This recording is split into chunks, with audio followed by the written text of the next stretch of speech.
Compliance is a profession where people work tirelessly to make the world a better place. And there are hundreds of amazing and inspiring women who have helped the field develop into what it is today. Great Women in Compliance is part of the Compliance Podcast Network, so join Mary Shirley and Lisa Fine as they talk with women in compliance who are making a difference. Hi, Happy New Year, and welcome to the first episode of 2022 in the Great Women in Compliance podcast on the Compliance Podcast Network. We are so fortunate to be able to start the year with you, and Mary and I are just thrilled to kick it off with one of our favorite people, who is firstly well known as the winner for Best Comic Relief for his GWICie, but also in his spare time is a partner, Cordery Compliance, and is an expert in all seriousness on so many different issues, from Brexit to modern slavery to GDPR to data and privacy. And without fail is one of the most engaging speakers and one of our favorite colleagues. So for that reason, Mary and I thought it would be a great idea to start this year with one of our bonus episodes. And as opposed to just listening to the two of us ask each other questions, we decided it was a great time to welcome Jonathan Armstrong. So Jonathan, thank you so much for joining us. Let's talk a little bit about your career in a little bit more detail than the highlight of the GWICie, but if you could tell us a little bit about yourself and your background. Thanks so much. Well, thank you so much for the kind introduction, and I'm really pleased to be the first of 2022. So happy New Year to everybody. And obviously for this podcast, like the great pantomime song, The Only Way Is Up, after I started the year for you. So career, I suppose I was quite a tech geek when I was a kid. So 13, 14, 15. And so started off doing that, but was always really interested in law and compliance. I went to university, became a lawyer. And then my sort of techie background caught up with me in a really weird way, and ended up doing sort of the techie stuff and compliance stuff from, I guess, about the early 1990s, which makes me feel incredibly old, when data protection law was really very new in the UK. And in those days, of course, you couldn't do you couldn't do that as your sole career. There wasn't enough data protection work around. There wasn't enough compliance work around to to buy your lunch. So ended up having a sort of fairly broad legal practice, and then from about 2000, I guess, there was enough work for you to be able to focus on technology and compliance. And I think shortly after that, in about 2001, 2002, I went on secondment to a large US multinational from the law firm I was with at the time to do a really large transaction for them, which was just very, very weird. Basically, my equivalent in-house in the organization had a medical health issue, so I had to step into his shoes and do a $4 to $5 billion transaction from never having done anything in that space at all. And there was obviously a lot of compliance aspects to that, a lot of technology aspects to that. And so I think that was the point really at which my work became sort of truly international rather than domestic with an interest in other countries. So that's probably lost you at least 10% of your listeners with the first question. So sorry for that. but you did ask. Jonathan, excellent. And I can certainly relate on the data privacy side. When I was studying data privacy in New Zealand in the year 2003, I studied it as what was called a special topic at the time, meaning it was not on the regular programming at university. It would later become a standard topic, of course, but certainly it's nice to be in the privacy space just as it's teetering on the brink. And so for anyone in the United States who would like to be teetering on the brink, I would suggest for you that data privacy is going to be a good area for you to be looking into, given the likelihood of advancements in data privacy here. So, Jonathan, very serious question for you next. I'd like to ask, how did it feel when you were advised you won the GWICie for Best Comic Relief? It was a wonderful, wonderful experience. It's a shame that due to COVID, I missed the gala dinner, and also the statuette doesn't seem to have reached me yet, presumably with the logistics issues that we've had over the pandemic. But joking aside, it was genuinely an honor, I think. I think if you try and communicate with people about compliance and its importance, different people do that in different styles. As you two both know, my style tends to be, let's just say, somewhat irreverent at times. and maybe that makes some people listen to messages that they wouldn't ordinarily listen to. And I,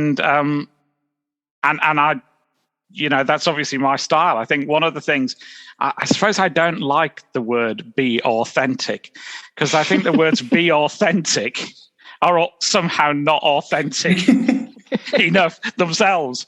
But I suppose from my vast increasing age, looking backwards, I think that is maybe one of the things I am glad I did. I think it's hard to be somebody else in a business world, in the business world. And I know some people who, with the Theranos prosecution, we've had the resounding words in our head, fake it until you make it. But I think when you're in a compliance role, when you're in a legal role, that must be bad advice, wasn't it? It must be best to be your sort of true self. Then it reduces a load of complications. And so another long-winded answer to try and get rid of another 10%. But I was I was very honored, and it's lovely to have that recognition. So thank you both for that. Well, I've got another one that's going to get that 10% back for sure right now. And it will not need a long answer at all. But, what does Brexit mean these days to you? You could rearrange the words crash and car to a phrase of your choice. I think from a compliance point of view, it certainly complicates everybody's daily lives. For example, just to give you two examples, I guess a lot of listeners will have come across the Kronos data breach at the end of the year. So a data breach that affected, I think, most of the Fortune 1000, where a time record system was compromised. Just to give you an indication, in the pre-Brexit world, it would have been relatively easy, make a report to one regulator for some of our clients, the UK. And you can, if you like, automatically, that notification gets automatically cut and paste into other GDPR jurisdictions. In the post-GDPR world, that's hugely more difficult. It isn't as simple as making reports to the UK and an EU regulator for all sorts of complicated reasons. So in work terms, that probably multiplies the amount of work by a factor of 4, let's say. And given that you only have 72 hours to make the report, that's a really, really considerable investment of effort. I mean, to look at something else I've been looking at for a client this morning, the sanctions regime. I was looking at Libyan sanctions, for example. They're more or less the same as the EU, but there are some subtle differences. And of course, in countries like Libya, the UK has a history with Libya that some parts of the EU do not. So we're likely to see a divergence, I think, in areas like sanctions, in areas like supply chain due diligence, because, for example, Libya has a large forced labor population, and the UK believes that it is the UK's job and has been the UK's job since the 1800s to speak out against slavery, and that's reflected in the legislation that we adopt, which affects, Libya and China and to a lesser extent Russia. So without being over political, it's hard to identify any benefits, and it is easy to identify a whole load of downsides. And they don't just affect us in our daily life, ordering wine from France or stuff like that, which is obviously, some might say, the biggest concern for our current Prime Minister. But it affects us. It affects us in our business lives as well, and it adds to the burden of compliance officers at a time when they don't need it.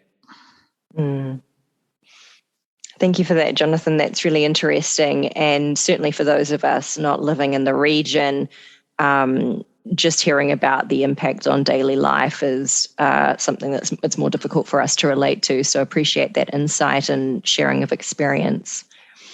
Now tapping into your data privacy skill set, a lot of our listeners are compliance officers at multinational companies. So what is something that you would say that multinational companies need to keep an eye on when thinking about data privacy in 2022?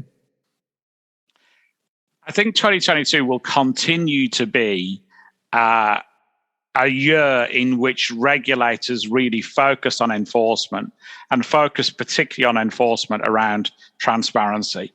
So as we sit here today, there's just over 1.3 billion euros of fines levied already. Some 1,200 investigations have led to fines. But that doesn't tell the whole story. I think we're seeing regulators increasingly intervene in making people do things which may or may not be a fine. And I think we're increasingly seeing individuals use their GDPR rights to try and get corporations to do things differently. So, for example, one of those areas where we're seeing quite a lot of that is in internal investigations. If you have a whistleblower report, you obviously owe duties under whistleblowing legislation in many countries to the whistleblower. You owe duties under data protection laws to the whistleblower, but you also owe duties to those whistleblowed against. And we've seen individuals create law in this area, commonly those associated with Russian oligarchs who tend to be litigious and have the money to make law. But for example, in one case, Group A was investigating Group B. It's a fight between Russian oligarchs over Cypriot assets. But they used the UK courts to get progress on the investigation, Group B from Group A. We've seen GDPR used in connection with the Trump-Russia dossier. We've seen people use GDPR rights in ways that I think the legislators didn't truly comprehend.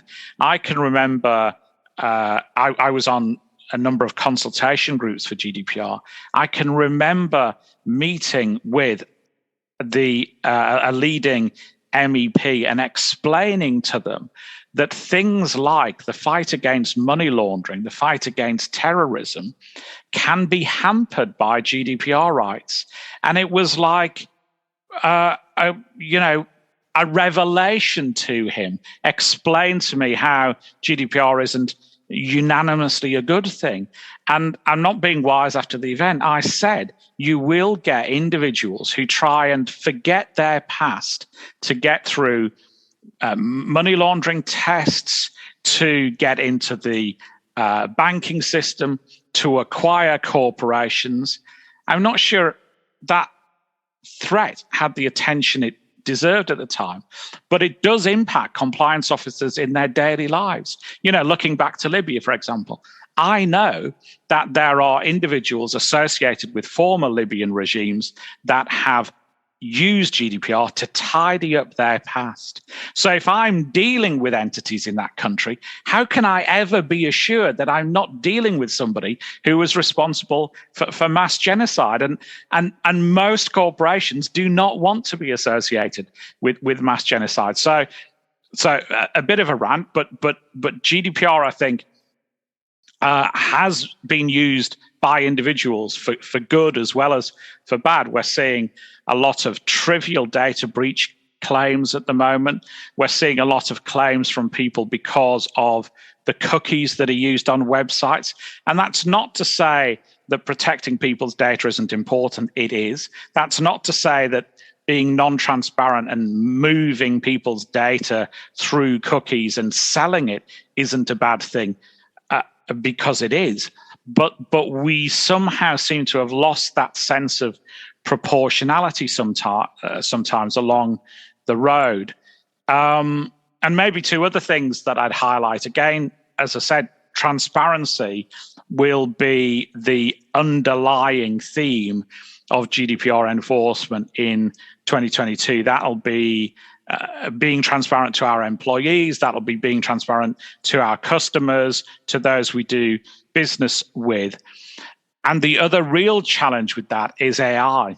I think a lot of organizations are using AI or pseudo AI, machine learning dressed up as AI for all sorts of things, like as a first sift when recruiting, for example. And I think one of the big trends we're going to see in 2022 is regulators say, okay, you're using AI, explain to us how you're using it and what the algorithm is. And for a lot of corporations, they're going to say, we don't know. We buy that from XYZ provider. XYZ provider won't tell us the basis on which the algorithm works. And that's going to cause a whole load of issues for corporations because they're not being transparent and because some algorithms build in prejudices. They exclude certain names because they think that name predicates that an individual is from a particular ethnic group, for example. They may favor male employees versus female. They may reinforce the prejudices of those building the system or designing the system or configuring the system. So I think we've already seen some tensions in Italy, for example, with the Granta, the Italian data protection regulator, over food delivery apps and the way in which they discriminate against employees and riders. And my prediction will be, if you're looking for wild predictions, that 2022 will be the year that regulators really focus in on AI and look at that as somewhere where compliance professionals have to get much better at understanding how AI is working and can't just use the it's all in a magic box defense, which I see many corporations try to rely on at the moment. Wow. Well, that's a lot. And it actually kind of dovetails into my next question. I'm not sure if there's anything else that you would want to add on this, but as we're all, it's the beginning of 2022, and many of us at large international companies are trying to get our ducks in a row. What are you seeing as outside of the issues you mentioned that would be some of the key issues? One for me is that you and I have spoken about is the EU whistleblower, the new whistleblower directive, and all of the contradictory information. So I wasn't sure if there's any other, you've talked about AI, some of the data issues, and I thought, are there any other things you think we really need to get ourselves thinking about right now? Yeah, I think whistleblowing is huge. And of course, many whistleblowers are genuine. Some of them are not.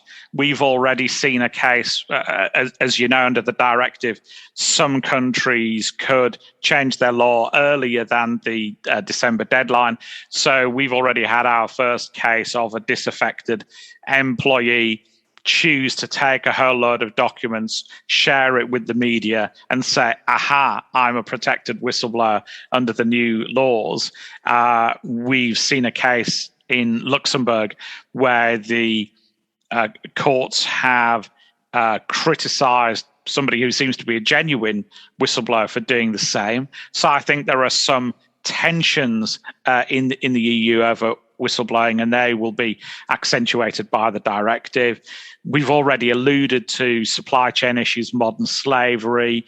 Do not underestimate how strongly many in the UK Parliament, for example, feel about forced labour issues in China. That will be a big issue in 2022. There's broad cross-party consensus for that in the UK.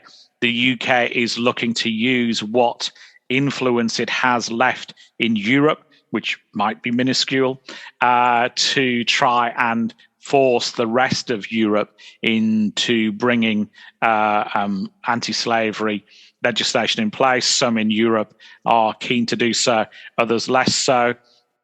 ESG is obviously a big area, but again, I see missteps from corporations. This whole we use renewable energy and we are kinder to the planet type thread, I think, is problematical. Some of you who are insomniacs will have read my blog on that, where we looked at some issues around green energy.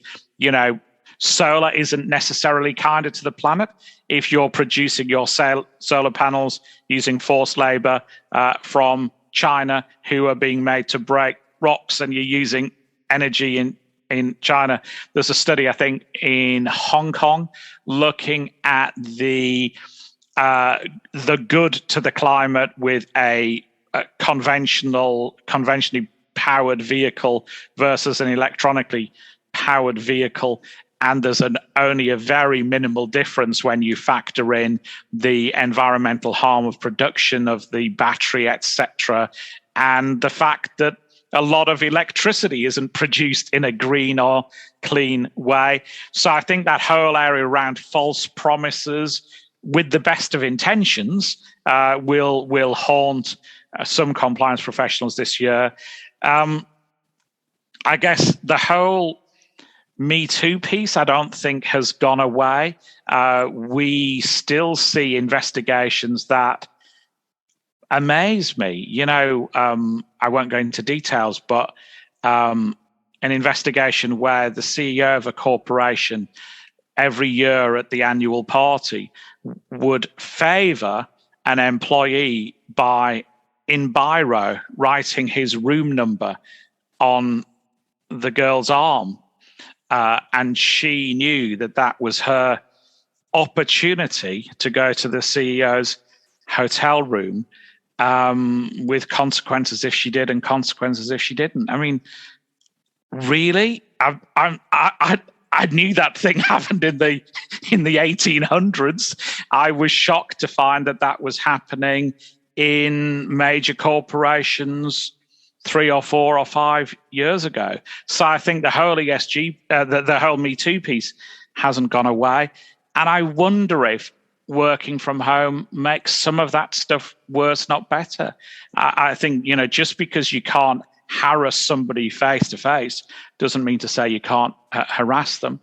And I think a lot of organizations will struggle with the huge amounts of tracking that they've allowed managers to do, whether that be over Zoom calls, whether that be through using Office 365 functionality to track people. And again, a lot of that is going to be discriminatory, isn't it? Because those who are primary carers may have different working patterns to those who are not. And I know that one employee representative body, I spoke just before the break with them at a conference. I know that's absolutely on their 2022 agenda. And the way in which technology is enabling discrimination and enabling bullying. And again, that's something I think most compliance professionals maybe aren't alive to. And I think a lot of organizations were forced into you can call it enforced digital transformation. In March last year, they had to close the office. We had to move online. We don't have an option.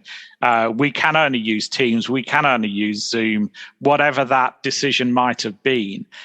But they didn't look at the consequences. And regulators may have been sympathetic to that in March, April, May.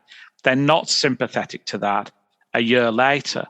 So the good organizations I see are backfilling the decisions that they made then and thinking, so what are the consequences in terms of primary carers, in terms of if we have bad apples in the workplace, we've given them more access to data, et cetera, et cetera. They're looking at those risks. And I'd certainly say that has to be on most people's agenda. We know that some form of hybrid working, some form of working from home is the future.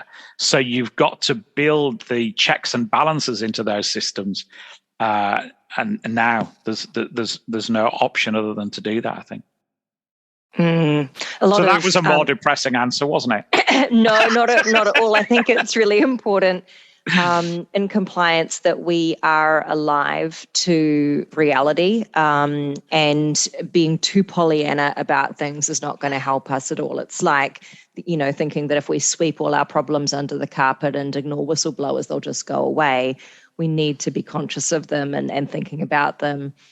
And so, reflect on what you've just said there, Jonathan. It sounds to me like transparency and accountability are two key themes across different subject matter areas. And so what we should be asking ourselves are, do we understand how things work? Do we understand the true outcome and effects of what we're doing? Are we telling the right people? Are we giving accurate and up-to-date and relevant information to people? And just because we can withhold information, is that in fact the right thing to do? So being very honest with ourselves about questions like that. So Jonathan, one of the things that I've noticed when you and I prepare to speak together at conferences, which is often amongst the highlight of my year, is when we get to work together preparing. When we're in the process of, in a very rushed way, putting together our outline and notes and coming up with a last-minute plan, you always have fantastic, stories to tell. And no matter how rushed we are in the moment, it's always a thrill for me, and usually a laugh to hear your stories. So I'd love to hear from you about your favorite compliance disaster that you can talk about publicly. Well, I'll give you an exclusive. I don't think I've told this story publicly before, but I guess it's better that I expose my own failings rather than any of my clients. So the very first court hearing I did, I'd just become a lawyer. And a kind family member had given me a briefcase with a combination lock. So I trotted along to court to do my very first hearing. And in the panic of the moment, forgot the combination number. It turned out subsequently that I'd remembered it, but the lock had stuck. So all my papers for the hearing were there. And of course, this was a list where the judge just literally takes cases in on you don't get time to settle. You literally appear, open your case, go. And I couldn't open the case at all. So I started off by saying, give me one moment, Judge. Judge, Your Honor, could I have a moment? And that failed. And he kept saying, open your case. And I think, in both senses of the word. And I was frazzled enough, and I just said, just shut up to the judge so that I could concentrate on the case. And I did have a moment when I thought that was the start and end of my legal career. And the judge, thankfully, did give me a moment, didn't say anything about it at all. But then maybe about 3 weeks later, I'd then done I don't know, another 4 or 5 hearings. Needless to say, with a different briefcase. If it was video, I would show you my new briefcase, which to this day does not have a combination lock on it. And and I was at a hearing, an uncontested hearing, where the judge said, "How are you settling in, Mr. Armstrong? How's it going in your career? Have you told any other judges to shut up since we last spoke?"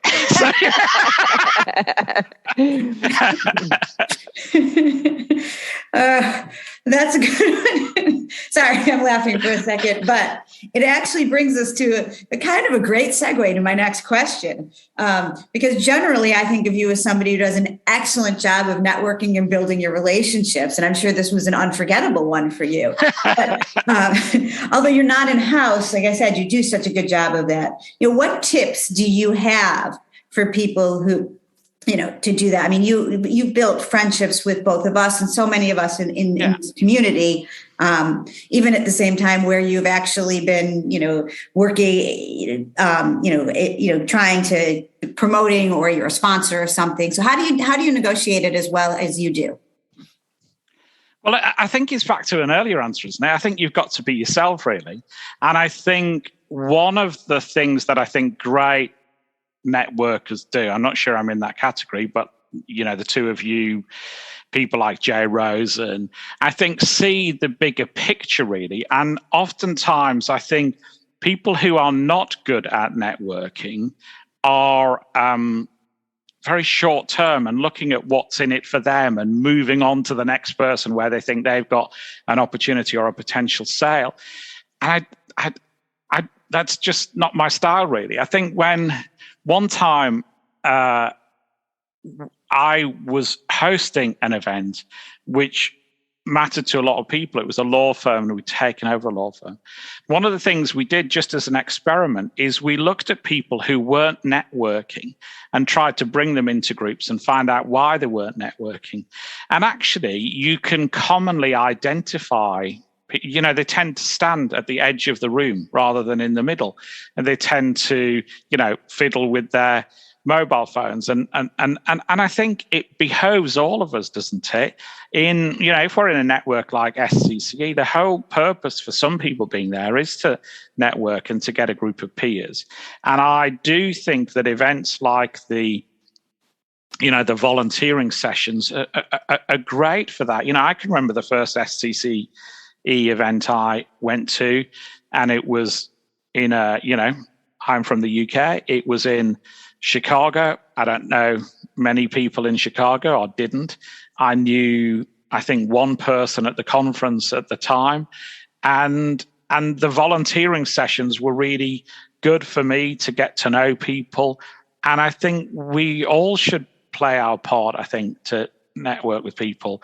One of the things we did as soon as the pandemic hit, which I'm most proud of, I think, my time at Cordery, is we had an initiative to work out all of the people that we knew, whether they'd been clients or not, who were in transition. I can remember my father being out of work during the recession. I can remember it being a really lonely place that some of his so-called friends didn't come to call. And I think that particularly hit people during the pandemic who were out of work. They'd lost the opportunity to network, and they were losing some of their skills, which would put them back into the market. The ability to talk to people, the ability to have a pseudo interview over Zoom, etc. So we reached out to the people that we knew who were in that position, and I'm super glad we did. And then obviously we've all been involved in some more formal systems to try and help people in that position. But I think, and that's, genuinely not with an eye to gain. I think sometimes you have to do things where you don't necessarily benefit, but that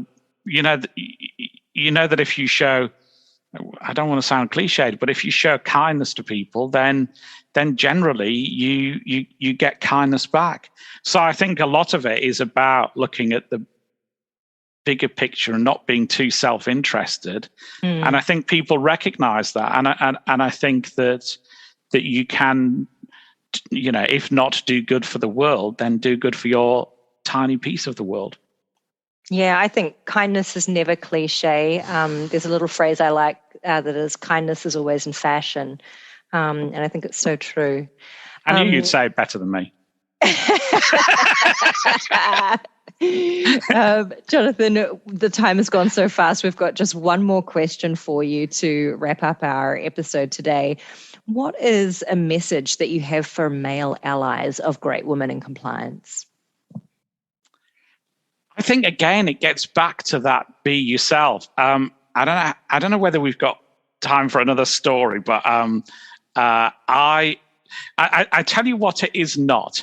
I got on a plane just before lockdown stopped us doing all of that stuff. Cast your mind back, remember what a plane looked like. And there was one of these road warrior type people, these people who are really gruff and grunt as they're coming up the aisle with more luggage than they're permitted. And, I'm more important than the rest of the plane, therefore I can have more luggage.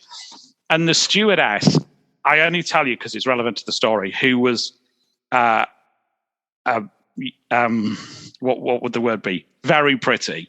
The stewardess was facing me back to him as he came in, and he literally grunted at her like that. And she turned around and said, "Excuse me, I seem to be in your way." And he said, with something words to the effect of, "With a face like yours, my dear, you can stand in my way all day long." And then, of course, his corporate training kicked in. And he said, I realize how that must have sounded versus what I meant it to mean, which was, and almost tried to argue his way out of it. And I think I know the corporation that employed him. He was an executive just because of his baggage tags at a large US corporation. And the stewardess put her hand on his shoulder and said to him, let's call him Mr. X, "My dear Mr. X, I know exactly what you meant. Why don't you sit down and I don't think she said we'll deal with that later, but she had this beautiful, almost menace about her. And then she turned to me and said, "We're going to have a nice flight," and winked. She literally winked at me. Then the next thing was the drinks trolley came, and she came and said, "What would you like? I have champagne, I have this, I have that." She sort of oversold the beverages and then turned to Mr. W and said, "You won't be drinking will you, Mr. W?" I think that's wise, and pulled the trolley on. And then when it came to the meal, she was like, "What meal would you like, Mr. Armstrong?" Went through the menu, then said to him, "What meal would you like?" And he said, "I'll have whatever there's the most of. You choose for me. I'm not a fussy eater." And the whole flight, she had this just brilliant way of letting him have 11 hours of reflection on that moment. So my long-winded answer is that it's not that, is it? It's not remembering what you're told you have to say. I think it's more about thinking the right thing rather than just doing it. And to be really honest, I'm not great at that all the time. I suspect the other thing is making an earnest effort, even if you're not perfect, which I'm not and others aren't. And I know we're short on time, but just very briefly, it must have been about 20 years ago, I got a client because they said, you understand more about these issues than other lawyers. And part of me thought they'd got the wrong person. And then on reflection, I think that's a pretty sad indictment of how some people behave in business. So if we can all make more of an effort to be more inclusive, must make the world a better place, mustn't it? Lovely. Thank you for that, Jonathan. Well, some really interesting lessons from Jonathan today, not just substantively, but I also like your humbleness in accepting on the ally side that, some of us aren't perfect yet. And appreciate you acknowledging it's a work in progress sometimes to get things right. But I know that you've got the right attitude. So in terms of wrapping up today, of course, wanted to express on behalf of Lisa and myself, Jonathan, we're so grateful for your friendship. We love opportunities to work with you, and we're grateful to you for supporting us and what we do, which doesn't always coincide with your own work. But we've always felt that you were a cheerleader of us as a team and individually as well. So thank you. My pleasure. And I think I was there when GWIC was born in a conference room in Las Vegas. And I thought it would be great then. And it has been great. And it's been, wonderful to share the friendship of both of you as well, and to see how the podcast has developed. It was always a great idea. It was always going to be really well executed. And it's good to see that you've got the recognition you deserve.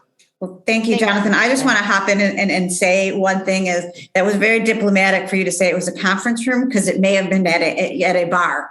But I will take conference room for the initiation of that, because the origin story shows it. I also wanted to just say the SCCE in Chicago was my first one too, and you knew somebody who I knew, and you came and said hello to me. And I often say that's where I met my first compliance friend, Mary, but I also met you there too, who became a friend. So with that, I'll send it back to you, Mary, to close off. Lovely. Thank you for that, Lisa. So I wanted to remind you all of Jonathan's in real-time response to winning a GWICie. So we asked him at the beginning of this episode what it was like. I've actually pulled up the email that Jonathan sent to both Lisa and myself, and he starts it off very seriously, speaking of his gratitude and being humbled to win the award. Next paragraph goes, I have spent the last 24 hours clearing off 2 shelves in my study. I'm not sure how big the award is and whether 2 shelves will be enough, but I've sent a photograph so that you can tell me if I need to do something different.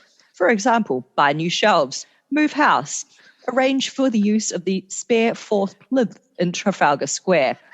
That last one at the time had me in absolute hysterics. So, Jonathan, thank you for always keeping in good humor. And I'd like to remind our listeners as well, as we move into 2022, one of the other great supports of our podcast has been Corporate Compliance Insights, and owner Sarah Haddon has been wonderful to us and sponsors the podcast. So if you are in need of compliance, hot updates, news, advice, information, do check out corporatecomplianceinsights.com. Subscribe to the newsletter and stay up to date. You will be well served. Thank you, as always, to everyone who's joined us to listen today. And Lisa and I wish you the absolute best for the year ahead. I know we walk into it somewhat hesitantly. For those of you interested in the Chinese zodiac, I also wish you an upcoming excellent year of the tiger as well. I have a very good feeling about it. Yes, I said it. And I hope that you have much prosperity and success and love in the year ahead. Thank you for listening, and we look forward to seeing you next week. Thanks for joining us for this episode of Great Women in Compliance. We hope you'll join us in honoring the great women in the compliance field by subscribing to this podcast and leaving a review.